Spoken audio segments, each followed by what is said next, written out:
આ જે ડેરી ઉપર 1200 કરોડનું જે દેવું છે એ તો કઈ રીતે થઈ ગયું છે? એનું શું કારણ છે? અંદરના શા કારણો ખરેખર છે? એમાં એવું છે કે હજુ તો અમને અને એમડી નો 6 મહિના પહેલો પત્ર લખ્યો હતો કે ભાઈ સાબરડેરીની અંદર લોન કેટલી છે એને મને વિગતવારમાં, તો એ માહિતી એમડી દ્વારા અમને કોઈ આપવામાં આવી નથી કે કેટલી લોન છે, એ લોનનું કેટલું વ્યાજ થાય છે, કઈ બેંકની લોન છે, એની અમે માહિતી માંગી. એ માહિતી એમડી દ્વારા અમને કોઈ આપવામાં આવી નથી.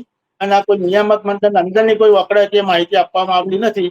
અને જો વકડાકીય માહિતી દ્વારા નિયામક મંડળનું ધ્યાન દોરવામાં આવે તો અમે એની અંદર 100% મદદરૂપ થઈ શકીએ.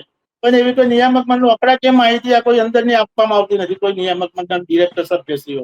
એટલે અમને કોઈ ખબર હા. નથી કે લોન કેટલી, શું પરિસ્થિતિ, એવી તો જાણ જ નથી, અમે જાણતા જ નથી કે ખરેખર તો પરિસ્થિતિ વિગતો એવી. આપવી જોઈએ. હા, વિગતો આ ડેરી વિગત આપવી જોઈએ. શા આપવી જોઈએ. માટે? અમે માગી, અમે હા, લેખિતમાં પાક આવ્યો એનું 6 મહિના પહેલા કે તમે આટલી વિગત આપી, મેં હા. લેખિત આપેલું છે. મેં તો કે ભાઈ તમે ઓકે, વિગત ઓકે. આપો લોન, તો અમે એનો રસ્તો, બરાબર. એનું માર્ગદર્શન આપી શકીએ. આમ થાય કે આમ થાય.